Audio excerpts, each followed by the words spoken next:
Hi friends, நான் உங்கள் decode with ரசூல். அதாவது இன்றைக்கி நம்ம இந்த காணொலியில் என்ன பார்க்குறோம் அப்படின்னாக்கா, சவுதி மற்றும் ஐக்கிய அரபு எமிரேட்ஸில் இப்போ ஏற்பட்டிருக்க முருகல் நிலையானது 1950 ஏற்பட்ட ஒரு முருகல் நிலை தான் அப்படின்னு சொல்லிட்டு சொல்லியிருக்காங்க. அதில் என்ன நடந்தது என்பது பற்றியும், மேலும் ஸ்ட்ரைட் ஆஃப் ஹார்மஸில் ஈரான் வந்து தனது புதிய காதிர் அப்படிங்கிற வலிமையான நீர்மூழ்கி கப்பலை களமிறக்கியிருக்காங்க. அடுத்து இந்த 40 நாள் போரில், ஈரான் அமெரிக்கா போரில் அமெரிக்காவில் ஏற்பட்டிருக்கக்கூடிய இழப்புகளை இன்னைக்கு ஊடகத்தின் வாயிலாக இன்னைக்கு தெரிவிச்சிருக்காங்க. அது சம்பந்தமாகவும் என்ன ஏதுங்கிறத பற்றி மேலும் பல தகவல்களை உள்ளடக்கி இந்த காணொலியில் விவரமாக பார்ப்போம். வாங்க சேனலுக்குள்ளே போவோம்.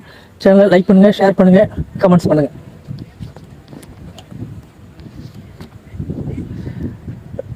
அதாவது சவுதி மற்றும் ஐக்கிய அரபு எமிரேட்ஸ்க்கு இடையில இப்போ கொஞ்ச நாளாவே நம்ம பார்த்துட்டு வந்துட்டு இருக்கோம். ரெண்டு பேருக்கும் முருகல் நிலையானது அதிகரிச்சுக்கிட்டே இருக்கு இல்லையா? இந்த முருகல் நிலையானது ஒரு சில பேர் சொல்றாங்க, இப்போ ஒபக் மற்றும் ஒபக் பிளஸ்லேருந்து ஐக்கிய அரபு எமிரேட்ஸ் ஆனது வெளியே போனதுனால தான் சவுதி வந்து அவங்க மேல கோபத்தில் இருக்காங்க அப்படின்றத சொல்றாங்க. அது மாதிரியான சூழல்கள்லாம் இல்லை. அதாவது சவுதி மற்றும் துபாய் ஆகிய 2 நாடுகளிலுமே 1950 காலகட்டத்தில் தான் அந்த எண்ணெய் வளமானது கண்டுபிடிக்கப்பட்டது இல்லையா? அந்த எண்ணெய் வளம் கண்டுபிடிக்கப்பட்ட காலத்திலிருந்து, அதாவது சவுதியிலையும் அதிகமான இடங்கள்ல எண்ணெய் வளங்கள் கண்டுபிடிக்கப்பட்டது. அதே மாதிரி துபாய், அப்போ வந்து அபுதாபி அப்படின்னு சொல்லுவாங்க, அந்த மாதிரி காலகட்டத்தில் அங்கேயும் ஒரு சில இடங்கள்ல எண்ணெய் வளங்கள் கண்டுபிடிச்சிருந்தாங்க. அப்படி இருக்கும்போது சவுதி மன்னரானவர் அன்னைக்கு என்ன செஞ்சிருக்காரு அப்படின்னாக்கா, ஐக்கிய அரபு எமிரேட்ஸினிடம் என்ன கேட்டிருக்காருன்னா, அதாவது சவுதியை ஒட்டி வரக்கூடிய அந்த பார்டர் பகுதிகளில் கண்டெடுக்கப்பட்ட எண்ணெய் வளங்களை சவுதியோட இணைச்சு கொடுத்துருங்க, நாங்கள் அதை எடுத்துக்கிறோம், அந்த பகுதிகளெலாம் எங்களுக்கு விட்டு கொடுத்துருங்க அப்படின்னு சொல்லிட்டு சவுதி மன்னர் கேட்டார். அதுக்கு வந்து அவங்க அப்பொழுது அந்த நாட்டை ஆட்சி செஞ்ச சையீது இப்னு சுல்தான் நஹ்யான் அப்படிங்கிறவர் ஓமன் நாட்டை சேர்ந்தவர். ஆனால் ஐக்கிய அரபு எமிரேட்ஸில் வந்து அவருடைய பங்கு ஃபுல்லாமே ஐக்கிய அரபு எமிரேட்ஸுக்கு அவங்க வந்து குடியேறிட்டாங்க. அதுவும் இல்லாமல் அந்த நாட்டை வந்து ஒரு வலிமைப்படுத்தினது, அந்த நாட்டை உருவாக்கி ஒரு கட்டமைப்பு கொண்டு வந்தது எல்லாமே அவருடைய பங்கு தான். அப்படி இருக்க காலகட்டத்தில் அவர் என்ன சொல்லிட்டாரு, அது எங்களுக்கு முடியாது, அதெல்லாம் செய்ய முடியாது அப்படின்னாங்க. அந்த நேரத்தில் சவுதி அரேபியா வந்து அவங்களுக்கு நிறைய லஞ்சம் போன்ற ஒரு சில ஆஃபர்களை அந்த மன்னருக்கு கொடுத்தாங்க. அதையும் அவர் மறுத்துட்டாரு. இதனால என்ன பண்ணாங்க, சவுதி அரேபியாவானவங்க அப்போவே வந்து ஐக்கிய அரபு எமிரேட்ஸ் மேலே போர் தொடுத்திருக்காங்க. அப்போ போர் தொடுத்தப்ப ஐக்கிய அரபு எமிரேட்ஸ் ஆனது சவுதியினுடைய போர் சூழலை வெற்றி கொண்டு அவங்க ஐக்கிய அரபு எமிரேட்ஸ் வந்து வெற்றி பெற்றாங்க அந்த காலகட்டத்தில். அப்படி இருக்கும்போது திரும்ப வந்து அவங்க விட்டு கொடுக்குற மனநிலையில இல்லை. அப்போதிலிருந்து 2 நாடுகளுக்கு இடையில 1950 இன்று வரையிலும் அப்போவே தரை வழியா அவங்க வந்து லிபியா, ஏமன் வரையிலுமே அவங்க இந்த பெட்ரோல் பிசினஸ்ல அவங்க போற இடத்துக்கு இவங்களும் போயிடுவாங்க. இவங்க எங்கெங்கெல்லாம் சவுதி எங்கெங்கெல்லாம் போறாங்களோ அந்த இடத்துல இவங்களும் தம் பங்குக்கு அவங்களும் போய் அந்த இடத்துல கால் பதிக்கணும்னு நினைப்பாங்க. இவங்க 2 பேருக்கும் அப்போல இருந்து அந்த ஈகோ மனப்பான்மை இருந்துகிட்டு தான் இருந்திருக்கு. அது வந்து இப்போ வந்து முத்தி போகிற அளவுக்கு வந்திருக்கு. அது மட்டும் இல்லாமல் சவுதியை பார்த்தீங்கன்னா எல்லாத்துலேயுமே வந்து வலிமையானவங்களாக இருக்காங்க. அதாவது எப்படின்னு பார்த்தீங்கன்னா, மக்கள் தொகையும் சரி, மக்கள் 35 மில்லியன் சவுதி மக்களாக இருக்காங்க. அது மட்டும் இல்லாமல் எண்ணெய் வளங்கள் கண்டுபிடிக்கப்பட்டது, அதோட எண்ணெய் வளங்கள் எல்லாமே வந்து 2 மடங்கு ஐக்கிய அரபு எமிரேட்ஸ், அதாவது துபாயை விட 2 மடங்கு 3 மடங்கு அதிகம் அவங்களோட ஒப்பிடும்போது. அதே மாதிரி சவுதியோட ஒப்பிடும்போது ஐக்கிய அரபு எமிரேட்ஸுங்கிறது ஒரு சின்ன ஒரு இதுதான் அப்படின்னு சொல்லிட்டு நம்ம பார்க்கலாம். அவங்களுடைய வலிமைக்கு ஈக்குவலானவங்க இல்லை அப்படின்னு சொல்லிட்டு ஆய்வாளர்கள் கருதுறாங்க. அப்படி இருக்கும்போது இந்த 35 மில்லியன் மக்கள் தொகை வந்து சவுதியில் உள்ளவங்க. இதே வந்து ஐக்கிய அரபு எமிரேட்ஸை பார்த்தீங்கன்னா 10 மில்லியன் மக்கள் தொகை தான் இருக்காங்க. அதுவும் இல்லாமல் அதில் அந்த நாட்டுடைய குடிமக்கள்னு பார்த்தீங்கன்னா 1 மில்லியன் மக்கள் தொகை தான் வராங்க. மீதி 9 மில்லியன் என்னன்னு பார்த்தீங்கன்னா அந்த நாட்டுக்கு தொழில்துறை மூலயமா வந்தவங்க, பிஸ்னஸ் பண்ண வந்தவங்க, அதே மாதிரி முதலீடு செஞ்சு அங்கே வியாபாரம் பண்ணுறது, அந்த எண்ணெய் எரிவாயு நிலையத்தில் அவங்க ஒப்பந்தங்கள் செஞ்சவங்க, இந்த மாதிரி வெளிநாட்டு துறையை சேர்ந்தவங்க, அந்த பிஸ்னஸ் மேன்களாக வந்தவங்க தான் அங்கே வேலையாட்களாக இருக்கிறவங்க எல்லாமே சேர்ந்து இப்போ கிட்டத்தட்ட ஒரு 9 மில்லியன் அளவுக்கு இருக்காங்க அப்படின்னு சொல்லிட்டு ஆய்வறிக்கை சொல்கிறாங்க. அதில் பார்த்தீங்கன்னா, அதுவும் இல்லாமல் சவுதி அரேபியாவை பார்த்தீங்கன்னா மக்கா, மதினா அப்படின்னு சொல்லிட்டு இறை வழிபாட்டு தலங்கள் அந்த மக்கள். அது மட்டும் இல்லாமல் ஒட்டுமொத்த நாடுகளுக்கும், இஸ்லாமிய நாடுகளுக்கு சவுதி அரேபியா அப்படிங்கிறது இறை வழிபாட்டுலேயும் ஒரு குறிப்பிட்ட எல்லாருக்குமே வந்து ஒரு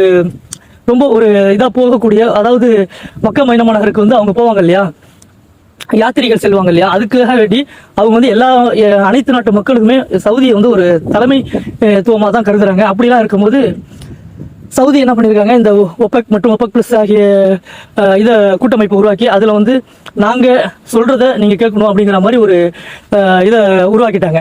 அப்படி இருக்கும்போது எங்கள் தலைமையில் தான் இருக்கணும் அப்படிங்கிற மாதிரியும் ஒரு பிம்பத்தை கட்டமைச்சிட்டாங்க. அதாவது எண்ணெய் உற்பத்தி செய்கிறதா இருந்தாலும் விலை நிர்ணயம் பண்ணுறதா இருந்தாலும் இந்த அளவுக்கு தான் செய்யணும், இப்படி தான் செய்யணும் அப்படின்னு சொல்லிட்டு ஒரு நிர்ணயம் பண்ணுற அளவுக்கு ஒரு அதாவது லீடர்ஷிப்பில் போயிட்டாங்க. அப்படி இருக்கும்போது ஐக்கிய அரபு எமிரேட்ஸில் அதில் வந்து அப்போதே வந்து அவங்களுக்கு மனக்கசப்பு, அதாவது அவங்களுக்கு கீழே நம்ம செயல்படுற மாதிரி இருக்கு எல்லாத்துலேயும் அப்படின்னு சொல்லிட்டு அப்போலேருந்து முருகல் நிலை இருந்திருக்கு.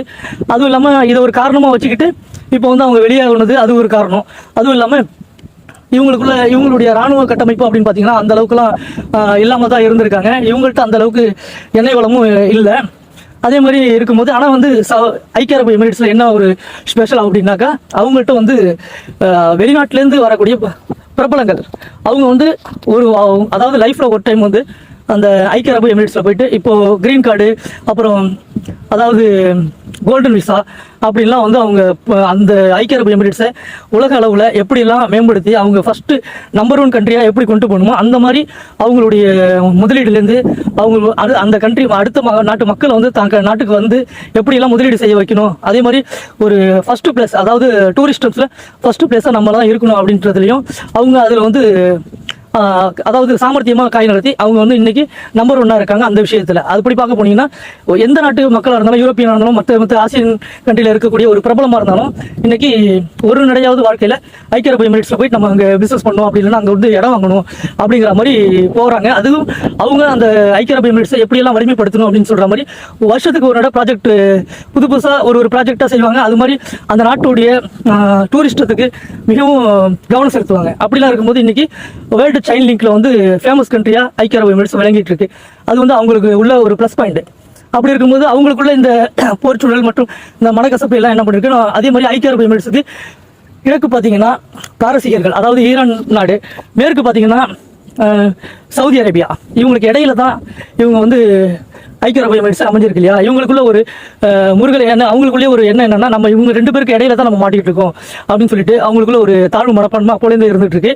அது மட்டும் இல்லாமல் ஐக்கிய அரபு எமிரேட்ஸ் வந்து இவங்களை எதிர்க்கணும் அப்படின்னாக்கா ஒன்று இஸ்ரேல் மற்றும் அமெரிக்காவோட நம்ம கூட்டு சேரணும். அப்படி சேர்ந்தா தான் ஒரு நேரத்தில் இவங்களெல்லாம் எதிர்த்து நம்மளால் எல்லாமே நம்ம இஷ்டத்துக்கு தன்னிச்சையாக நம்ம பெட்ரோல் உற்பத்தி மற்றும் அந்த விலை நிர்ணயம் எல்லாமே நம்ம இஷ்டத்துக்கு நம்ம செய்ய முடியும் அப்படின்னு நினச்சி எதிர்க்கிறதுக்கு துணிஞ்சதுக்கப்புறம் தான் இஸ்ரேலோடையும் அமெரிக்காவினுடையும் மிக நெருக்கமாக ஒரு நெருக்கத்தை ஏற்படுத்தினாங்க. அதே மாதிரி பார்த்தீங்கன்னா சூடானில் இப்போ இடையில இந்த துணை ராணுவ படை அப்படின்னு சொல்லிட்டு ஒரு அமைப்பு இருக்கு. அங்கே போயிட்டு ஐக்கிய அரபு எமிரேட்ஸ்காரங்க அவங்களுக்கு உதவி செஞ்சு அந்த நாட்டில் பிளவு ஏற்படுத்தி அந்த ராணுவத்துக்கு அதாவது அரசாங்கத்துக்கு எதிராக கிளர்ச்சியை தூண்டி விட்டு அவங்கள கைப்பற்றுறதுக்கு அந்த நாட்டை கைப்பற்றுறதுக்கான வேலைகள் எல்லாம் செஞ்சாங்க. ஆனால் அதே சவுதி அரேபியா பார்த்தீங்கன்னா அந்த நாட்டுடைய அரசாங்கத்துக்கு தான் உதவி பண்ணாங்க. அதே மாதிரி ஈரானும் அந்த சூடான் நாட்டுடைய கவர்மெண்ட்டுக்கு தான் உதவி பண்ணாங்க. அதே மாதிரி ஏமன்லையும் அதே மாதிரி ஒரு பிரச்சனை கலப்பினாங்க. அந்த பிரச்சனையிலையும் பார்த்தீங்கன்னா ஐக்கிய அரபு எமிரேட்ஸ் ஆனது அந்த அதாவது அரசாங்கத்துக்கு எதிராக உள்ள அந்த கிளர்ச்சி படைகள் பயங்கரவாத குழுக்களுக்கு தான் உதவி செஞ்சாங்க. ஏன்னா அந்தந்த நாட்டில் அரசாங்கத்துக்கு எதிராக கிளர்ச்சிகளையும் பிரச்சனைகளையும் உருவாக்கி அந்த நாட்டை அவங்க வெற்றி கொண்டாங்கன்னா அவங்க வந்து ஐக்கிய அரபு எமிரேட்ஸ் கீழே வந்து அந்த நாடு கட்டுப்பட்ட நாடாக வந்துடும். அப்படி இருக்கும்போது பாபல் மந்தம் மற்றும் இந்த செங்கடல்னு சொல்றாங்களா அந்த 2 பகுதிகளையும் நாம கட்டுப்பாட்டில் எடுத்துக்கலாம் அப்படின்னு சொல்லிட்டு இந்த இஸ்ரேல் செய்யக்கூடிய அதே பாணியிலே நாடு பிடிக்கக்கூடிய ஆசையிலேயே அவங்களும் அதே பாணியிலே தான் இறந்து செஞ்சுக்கிட்டு இருந்தாங்க. இதுலேயும் ஏமன் பகுதிகளில் சவுதி அரேபியாவானது இந்த ஈரான் போர் ஆரம்பிக்கிறதுக்கு முன்னாடி 1 மாதம் முன்னாடி மிக கடுமையாக எச்சரிச்சாங்க. அதாவது 24 ஹவர்ஸ் டைம் கொடுத்து நீங்கள் வெளியாகிடணும், ஐக்கிய அரபு எமிரேட்ஸுடைய படைகளுக்கும் அந்த கிளர்ச்சி படைகளுக்கும் நீங்கள் வெளியாகுங்க இதை விட்டு அப்படின்னு சொல்லிட்டு ஒரு எச்சரிக்கை கொடுத்தாங்க. அதே மாதிரியே அவங்களும் வெளியாகல, பாதி பேர் வெளியானாங்க, பாதி பேர் வெளியாகல. ஆனால் 24 ஹவர்ஸ் டைம் கொடுத்ததுக்கப்புறம் சவுதியானது மிக கடுமையான வான்வழி தாக்குதல் நடத்தி அதை அப்படியே கைப்பற்றினாங்க இல்லையா. அதுவும் இந்த மாதிரியான முருகல் நிலைக்கு ஒரு காரணம் அப்படின்னு சொல்கிறாங்க. அதுக்கப்புறம் பார்த்தீங்கன்னா இப்போ இருக்கிற சுச்சுவேஷனுக்கு ஒருவேளை ஐக்கிய அரபு எமிரேட்ஸ் மற்றும் சவுதி அரேபியாவுக்கு இடையில ஒரு போர் சூழல் எதுவும் உருவாகுச்சு அப்படின்னாக்கா இது என்ன நடக்கும் அப்படின்னு சொல்லிட்டு மத்திய கிழக்கு ஆய்வாளர் சொல்றாங்க. ஐக்கிய அரபு எமிரேட்ஸ் மற்றும் இஸ்ரேல் பிளஸ் சவுதி அதாவது யுனைடெட் ஸ்டேட்ஸ் அமெரிக்காவோட சேர்ந்திருக்கும். அப்படி சேரும்போது சவுதி அரேபியா என்ன செய்யும் அப்படின்னு பார்த்தீங்கன்னா சவுதி அரேபியா எகிப்து மற்றும் துருக்கி மற்றும் பாகிஸ்தான் ஈரான் இதில் சைலண்டா சவுதி அரேபியாவுக்கு தான் உதவி பண்ணுவாங்க. அப்படின்னு தான் பாகிஸ்தான் மற்றும் துருக்கி எகிப்து இவங்கெல்லாம் சேர்ந்து சவுதியோட இணைஞ்சு ஐக்கிய அரபு எமிரேட்ஸை எதிர்ப்பாங்க அப்படின்னு சொல்லிட்டு ஒரு ஆய்வு கட்டுரை ஒன்று சொல்லியிருக்காங்க. அது மட்டும் இல்லாமல் ஒரு கடந்த வாரத்தில் சவுதி அரேபியாவில் ஒரு அரப் நியூஸ் அப்படின்னு சொல்லிட்டு அதில் வந்து ஒரு ஆர்டிக்கிள் வந்து எழுதியிருக்காரு. யாருன்னு பார்த்தீங்கன்னா துருக்கி ஃபைசல் அப்படின்னு சொல்லிட்டு சொல்கிறாங்க. இவர் யார் அப்படின்னாக்கா சவுதி அரேபியாவினுடைய 20 ஆண்டுக்கு மேலாக அதாவது உளவு துறையில தலைவராக இருந்து பணியாற்றியவர்.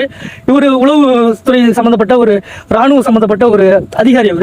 அவரு இன்னைக்கு அதாவது கடந்த ஒரு வாரத்துக்கு முன்னாடி ஒரு ஆர்டிகல் ஒன்று எழுதியிருக்காரு அந்த அரபு நியூஸ்ல. அதில் என்ன சொல்ல வராங்க அப்படின்னு பார்த்தீங்கன்னா, இவங்க ஒரு மன்னர் பரம்பரையை சேர்ந்தவங்க. அதே மாதிரி 1964 1975 வரையிலும் ஆண்ட அவர் மகன் துருக்கி ஃபைசலுடைய மகன் துருக்கி அப்படின்றவாங்க. அவருடைய மகன் இப்போ அந்த இது ஆர்டிகல் எழுதியிருக்கிறது. அவர் என்ன சொல்றாரு அப்படின்னாக்கா, இப்போ நடந்துச்சு இல்லையா ஈரான் மற்றும் இஸ்ரேல் இந்த அமெரிக்கா வார் இல்லையா, இந்த வாரை நாங்கள் தடுக்கிறதுக்காக வேண்டி எவ்வளவோ கடுமையாக முயற்சி செஞ்சோம், ஆனாலும் முடியாமல் போயிடுச்சு அப்படின்னு சொல்லிட்டு சொல்கிறாங்க. இந்த வார் நடக்காமல் இருக்கிறதுக்கு நாங்கள் எவ்வளவோ முயற்சி செஞ்சோம், அப்படி இருந்தோம் இது நடந்து போச்சு. அப்படி இருந்தாலும் முழுவதுமாக இந்த மத்திய கிழக்கு பகுதியே அழியக்கூடிய சூழல் ஏற்பட்டிருக்கோம். இப்போ நாங்கள் அதுலேருந்து கொஞ்சம் தப்பிச்ச மாதிரி தான் இருக்கோம். இதுக்கு காரணம் அதாவது நாங்கள் எடுத்த முடிவு தான். என்ன காரணம் அப்படின்னீங்கன்னா, இந்த ஈரானுக்கு எதிராக நாங்கள் எந்த ஒரு நிலைப்பாட்டிலையுமே தாக்குதல் அளவுக்கு நாங்கள் எதிர்த்தாக்குதல் செய்யக்கூடிய அளவுக்கு நாங்கள் எந்த ஒரு முடிவுகளும் எடுக்கலை.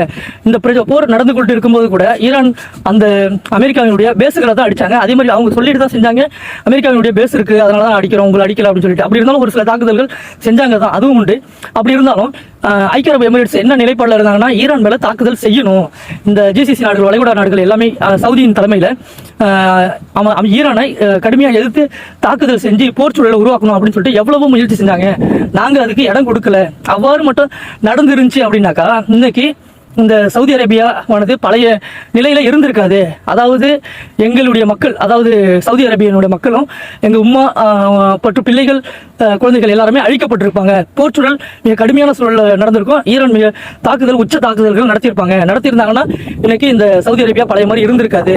இதிலிருந்து நாங்கள் இந்த ஐக்கிய அரபு எமிரேட்ஸ் சொன்ன அந்த திட்டத்திலிருந்து நாங்கள் விலகி இருந்ததுனால இன்னைக்கு நாங்கள் தப்பிச்சிருக்கோம். இது எப்படின்னு பார்த்தீங்கன்னா, இஸ்ரேலினுடைய தூண்டுதலின் பேரில் தான் ஐக்கிய அரபு எமிரேட்ஸ் எங்களை வற்புறுத்தினாங்க, எங்களை அழுத்தம் தெரிவித்தாங்க. மேலும் அவங்க இன்னைக்கும் இஸ்ரேலோட சேர்ந்து அமெரிக்காவை தாக்குதல் செய்ய வச்சதுக்கும் அந்த ஐக்கிய அரபு எமிரேட்ஸ் தான் காரணம். அவங்க இந்த எவ்வளவு வேணுமோ நாங்கள் உங்களுக்கு காசு தரோம், நீங்கள் ஈரானோட போர் செய்யுங்க அப்படின்னு சொல்லிட்டு வலியுறுத்தியதும் அவங்க தான். அப்படி இதுவரையிலும் கேட்ட தகவல்கள் அனைத்தும் புரிஞ்சது, பிடிச்சிருந்தது அப்படின்னா லைக் பண்ணுங்கள், ஷேர் பண்ணுங்கள், கமெண்ட்ஸ் பண்ணுங்கள். நன்றி, வணக்கம்.